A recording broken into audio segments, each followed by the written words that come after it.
Okay, yo, welcome here, welcome back, man. It's that guy, as blue as it gets. I know it's been a hot minute since I cut a video. Maybe some people noticed, most probably didn't. That's okay. But yeah, it's been about 5 weeks since I've cut a video. Um, after these post games that we've been playing, and of course, I've been watching the games. It's just that to have much to say after them, with like Drew Lock coming in, and then Tommy DeVito being in and Tommy DeVito being out. And it was flip flopping for quarterbacks every week for a while too. So it's been a little interesting the last few weeks, I'd say, man, as we were in this kind of I guess tank phase or whatever you want to call it, the great tank going on, man. But of course, the Giants, man, they have to make it as entertaining as they can be in the games, even though they'll be terrible, but they'll always make sure it's a special brand of bad, and at least you walk away from the game with a smile on your face, understanding that you saw some clown shit go down, and yeah, the circus is gonna keep rolling next week. So the last few weeks, man, was just what that was, man. We end up coming away with a victory. The last 5 weeks here against Colts, which I had actually predicted as a win for us. So it's just kind of whatever with the win itself. But yeah, it was a win, and it kind of set back our plans in the draft, perhaps for some people, when we were kind of slated to have the number one pick potentially, and now that's looks to be the third pick in the draft, and it doesn't really say any type of definitive thing for the Giants as far as whom their pick may be, perhaps, or any type of move that might be made in the draft. I'm not much like last year, and depending on who's ahead of us exactly, it's pretty much the same story with them moving assets and giving away future assets to make up for the mistakes that they've made, man, or trading to certain rivals or teams that we have some history with. It's not. I don't know if John Mara and Steve Tisch, of course, because he came into the picture, as we found out also with the news just today that yeah, Brian Daboll and Joe Shane are both coming back next year. Full confidence from John Mayer himself, as he said that they sat down and spoke him and Steve Tisch, and then they worked everything out and decided that the best course of action was to continue on course, and just let this whole thing ride out into next year. And it's just wow, man! It's been very, very entertaining, I had to say the least, and it's been great not having to make a video after these every fucking every game, man, and just being so down about it and everything, and trying to find light in some things, even for the channel being what it is, as blue as it gets here. You know how it can be. But yeah, if you're a Giants fan, you've been going through some things this last month or so. Here's a piece of somebody else who's been going through some stuff with the team, man, and letting you know that you're not alone, and that victory against the Colts was just an amazing game, man. Drew Lock put on one of the best performances that we've seen from a Giants quarterback since Eli Manning himself, to say the least. And yeah, man, I don't know sometimes. And the season just it was just an interesting watch. It was a fun watch for even though the games were kind of no whatever, but as far as to go count down the game, 4 games ago, 3 games ago, 2 games, it was all cool, man. I didn't even finish out the countdown on this, but believe me, in my mind, man, eyes mine, it was rolling. It was rolling every second off the clock, and them games was just a second closer to 1 game to go, and now 0 games to go, and here we are, just looking on to next season and try to have some, some hope and some good vibes that everything is gonna kind of work itself out here. Of course, we have Joe Shane coming back, which is a whole nother subject. First, let's get to Brian Daboll. As far as the games that were being called this year, a lot of them were just kind of all over the place. Some of that, much of it can be blamed on the inconsistencies, we'll just say at the quarterback position, and then for the offense's overall production that they could have on a weekly basis.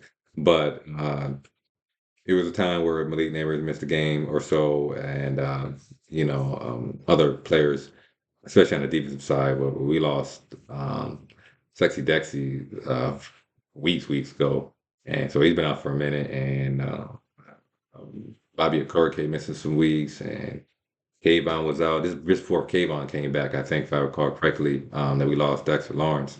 So the team it's going through some stuff, man, and Tyler Newman missed some time for a little bit, maybe a game or two. And then now the side of the ball, we lost Andrew Thomas. I think we lost Jermaine Elam as well at the point this season.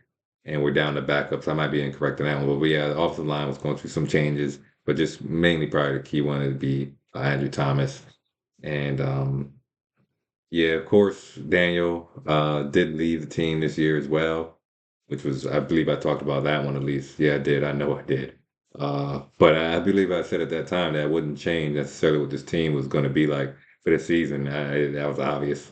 But even now, looking into next year for me, myself right now, currently at least, and looking over with the draft, might be look back, and of course, hopefully, I will try to provide some of that on my channel here, going into the draft, some of my outlooks on it, and some of the key talents that I might be interested in looking at myself or hope to be on the team, of course, but look forward to seeing also in an NFL period. So it won't just be, oh, Giants draft this guy, that guy, but it will be, man, I hope because these guys look kind of good. Um, yeah, I think as far as these games go, and so the Indianapolis game, and we don't. All those losses up to the Indianapolis game, okay, yeah, we'll trash on those. But the Indianapolis game, it was a victory. Drew Lock had the game of his life, of course, more than likely, just damn near a perfect rating if it was. Uh, 3, 4 touchdowns, man. They only had like 3, 4 completions. He only had like one completion at one point, had like 3 touchdowns, like 170, 80 yards, I believe, or something like that. It was wild. He had like 200 yards and one incompletion. It was just incredible. Like one of these games you see from maybe a Josh Allen, Joe Burrow, Lamar Jackson, it's hot players that have been hot this season. But a wicked time for it to come, a diabolical time for it to show up against the Indianapolis Colts, as it was just the 2 weeks left, and they had a lot of changes on the draft outlook. And coming off last season with the games that Tommy DeVito was winning uh, previously, so we were kind of been here before, but at least the games that we won, this Indianapolis game, weren't like those trash ass games we was winning against the New England Patriots and whoever else we fucking beat in some disheartening fashion, knowing that your team won the game and then didn't even have a margin of victory. That was anything respectable to talk about. The New England Patriots missed the fucking final second field goal to us with one of the last few games for Brian Belichick, I believe. And yeah, I mean, it was one of his last kissing send-offs for us, as he's supposed to be this great Giants guy who's supposed to come in and save his franchise when he's been fucking it. At least bringing us Joe Judge and all these other types of coaches and things, and suggesting players and whatnot. But then in that game right there was just the icing on the cake for me with him.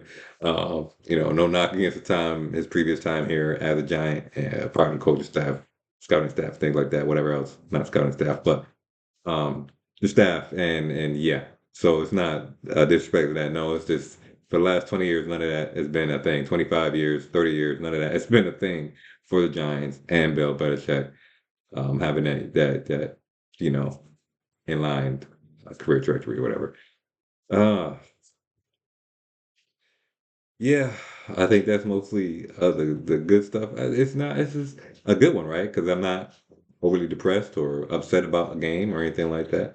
Relatively chill and relaxing and smiling and everything, bright-eyed for everybody here that might come and check these out. Thanks to those that have come and checked these out.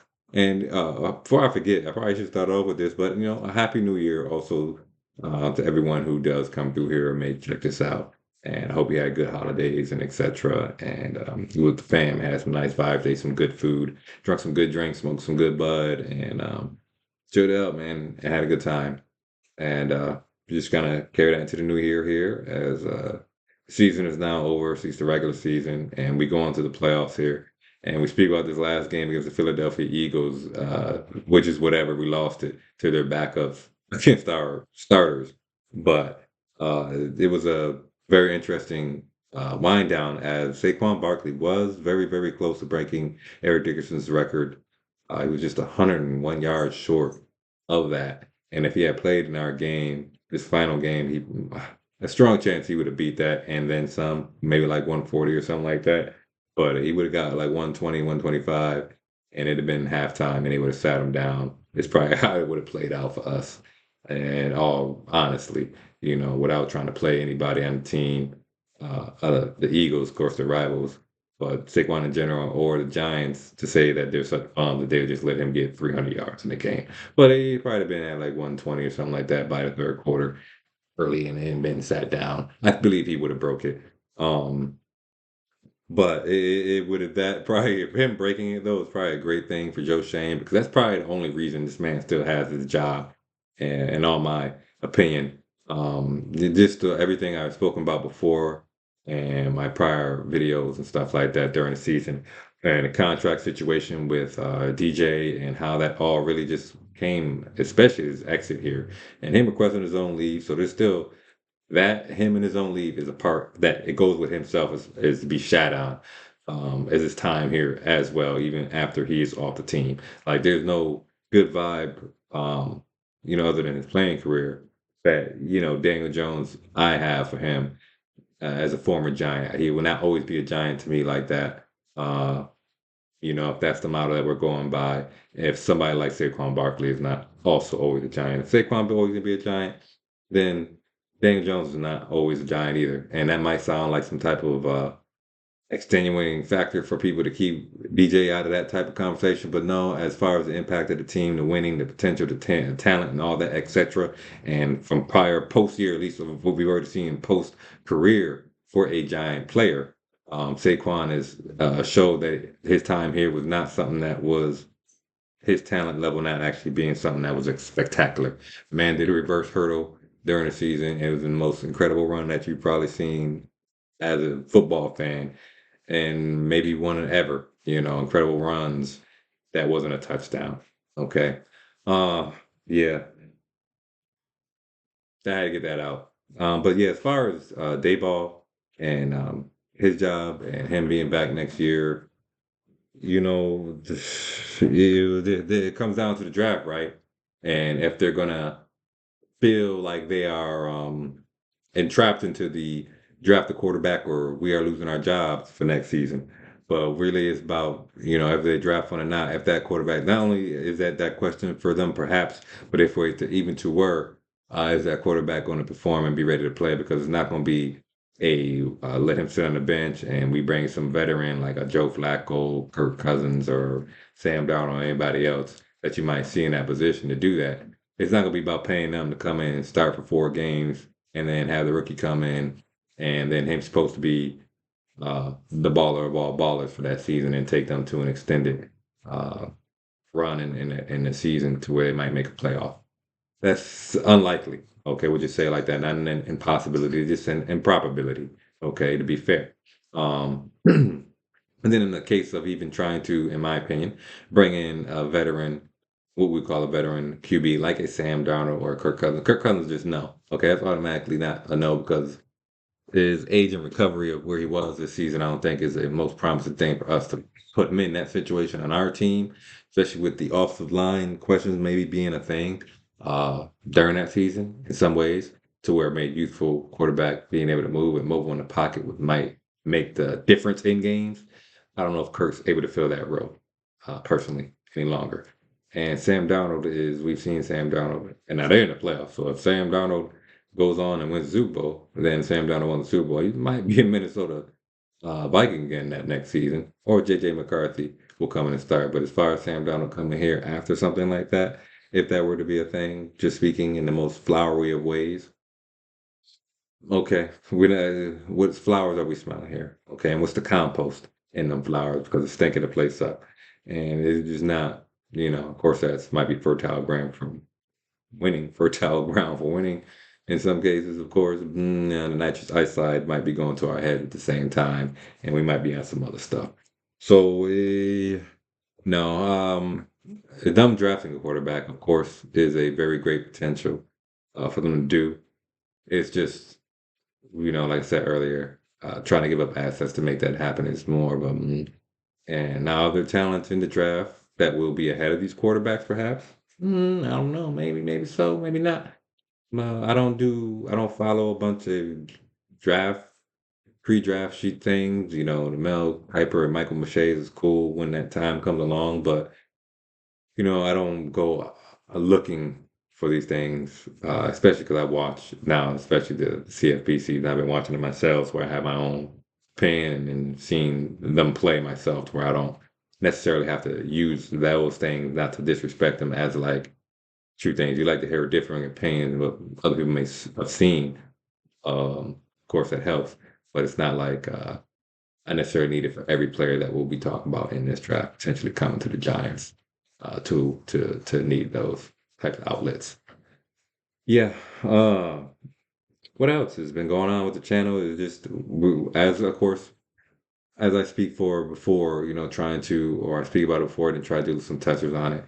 We are trying to advance the channel. That includes some production things, I guess. I feel like maybe a microphone would help out for sound issues that I might have. And then maybe, eventually a camera, but or upgrading the camera, things like that. But like, that stuff that's investment into a channel that's I'm not like putting as some platform to, hope to turn into some revenue stream like that. You know what I'm saying? The channel catches, the channel catches. If people come and view stuff and like it and chill out, that's what it's really about, honestly. So I only do these when I feel like, and people only watch these when they feel like watching them. I think we're on understanding ground when it comes to that, right? But flourish in the space and everything. I have plenty of giant stuff around here, but as the new season comes in, we try to have especially 'cause there's been a lot it'll be a really, really different New York football Giants team next year, especially now that there is no Saquon, or there was no Saquon this season, right? But now that there is no Daniel Jones as well, the whole outlook of what the face of the franchise and the vibes around the franchise from the fan base, hopefully, will be renewed and have a little different outlook and different approach to what could be and maybe in the next season. And that goes for the channel here. I can't predict this team will go over 17 next year just because we have no actual quarterback right now, or 0-17 because Joe Shane, who I'll get to now, is coming back, which is kind of questionable in my opinion. The dude had a very, very bad time here with some of these things and moves he's been making, and some of the draft picks have been good in this season or this last previous year, but in the seasons prior they weren't the best. And not to knock the players or the talents is not what this is about, but even the construction and the evaluation, perhaps, of what the needs at the time were, and now definitely development would be things that are the most concerning when it comes to Joe Shane's position. And his miscalculation around Daniel Jones is a major, major part. But there's also in that miscalculation is his negotiations, the miscalculations there with Saquon. It's just not good. And to see this player that, he spoke about in terms as such, the player wasn't really that impactful. Okay, to say that I'm not paying this quarterback, just hand it off to some $12 million running back, as if you're just paying a running back $12 million just cause, right? And that the talent of the player himself didn't account for anything. That's how he spoke about that, man. And that was totally disrespectful because that talent is just so pronounced and had been before that man even arrived on this team, was spoken about to be a GM of this team. For him to come in and disrespect our premier talent like that was wrong, in my opinion, and probably rubbed much of the locker room wrong too as well. As we heard somebody like Kayvon Thibodeau speak about it a little bit, and even touch on a little bit with the negotiations with Daniel and how the contract splits went with the choices that were made, at least. So it's not something that's a mystery or something that is out of this world, ultimate hot take hater's opinion. Because I'm not a hater. I'm a Giants fan. I've been I'm not going into that again. All right, Giants fan for 35 plus years, 30 plus years. Okay, so it's long time. Um, in the next season, though, we since there's not to have be frustrated that Joe Shane is coming back. Okay, I know I spoke about how I spoke about it, I had my opinion, but I always left it open that they could be okay, come back, and they're coming back. Now, John Mara speaks about it because he had it cut about it. He spoke about it. He speaks about it like they have a very short lease, and if they mess up, they're getting fired immediately. So, like in week 10, 8, 9, that we could be seeing Brian Dable get fired if his team is 2-7. You know, week 10, they're 2-9. Week 11, they're 2-11, 2-9, or whatever. That he's going to get fired. And in that case, Joe Shane might as well pack his bags up and go too because he'll be right out the door along with him. Because that would mean the free agent move that he made to bring in a quarterback supplement, bridge quarterback, whatever, would be a thing. All right. Or sitting there trying to go with Tommy DeVito again and Drew Lock again. Not disrespect those players, but okay. All right, not again. And then to what? Draft and miss? We just got to ride this out. All right, so it's pretty much 365 days left for these guys. And definitive, well, not even that, right? 365 or less for these guys to actually show something going on with this team and having a real turnaround. Because now we've seen the Philadelphia Eagles take one of our players after early, good, take one of our players and keep doing their thing. And if they go on to a Super Bowl or something like that if they go win a Super Bowl with Saquon Barkley, John Mara might retract some of them statements he made today about those guys coming back next year. Because I don't know how he's not going to be able to sleep. He's going to have terrible, terrible nightmares, and he's going to have insomnia, and he's going to be up all night watching Saquon score 2 or 3 touchdowns in the Super Bowl and hoist up the fucking ring or hoist up that trophy and be like, this one's to the fucking Giants and blah, blah, blah, in so many words. Because now that he's not here anymore and he's done that full season, he doesn't have to hold his tongue when it comes to people speaking out of pocket about him or something given off from the team that he wasn't actually a valuable player. So, like somebody like Joe Shane come out of pocket about a decision that was made about him that in that negotiation, you feel me? And having that trophy and on the side or a deep playoff run and be like, hold up, okay, or a conference championship, be like, hold up. Looking at it right now, I'm the only one that's going to have his job at the end of the season. You might just be fired, Joe Shane. That's real talk, man. Okay, it's not something that Saquon, it's a wholehearted good individual himself would say, but it's somebody like as blue as it gets might say when he's looking at his team and talking about it and shit like that. All right, it's not a Kool-Aid channel. It still isn't. In 2025, it is not a Kool-Aid channel. It's as blue as it gets. So I be as blue as it gets after you get out again. I'm a Giants fan, or I just be do do do do do jazz music in the background, blue as it gets. All right, yo. I think that's long enough. I cut this one a little long because it's been a minute since I did one, and there's a lot of guests to talk about. At least not much in those games, but let's give out some stuff. Malik Neighbors, Tracy. Let's give out some end of year stuff for the players, right? So Tracy McGrady, great. Tracy McGrady, Tracy Jr. Tyron Tracy Jr. Excellent, good year for him. Coming in as a fifth round, late round rookie running back, man, filling in some big shoes for Saquon Barkley. It was actually a really nice season for him. Towards the back end of it, he started having some fumbles and things like that and turnover things, but that was going on from everybody else in the running back room too. So you don't hold too much about him. That's a whole collective of them holding on to the ball. That was some things that try to, kind of taper off of him as far as the ball security, and maybe we started seeing some limitation in his game as far as his talented traits and things like that. But that's whatever. He was still good and pretty solid this year. So much respect to him. Much respect to the players that played up and ended up getting hurt and stuff like that. Still managed to come back for the end of the season or left. Whatever. Much respect to the team. Also, Malik Neighbors, of course, our rookie wide receiver, #1 pick. Had a good year, man. 1,000 yards. Didn't reach the 10 touchdowns. Missed some games. So he might have a better QB play, definitely. And maybe not missing up 1 or 2 games due to concussions. Maybe he would have had the 10 touchdowns with 1,000 yards, but he got the 1,000 yards and maybe like 6 touchdowns, seven, maybe like six, right? Touchdowns, which is at least on the way to 10. I think we have a lot of promise coming around there from him when we can get this whole QB room and offensive production on the right page and in sync together. and the play calls coming in and hitting right. Uh, yeah. What else, man? I think that's it. As far as defensive players, of course, Tyler Newman had a really good season, I think. Solid season for him. Of course, Drew Phillips had a solid year as our nickel cornerback. Showed up and many a points. And Darius Masal, one of the only, what, 3 interceptions we got this year. I think we got three, but the first and only one to have them for about 11 weeks at least.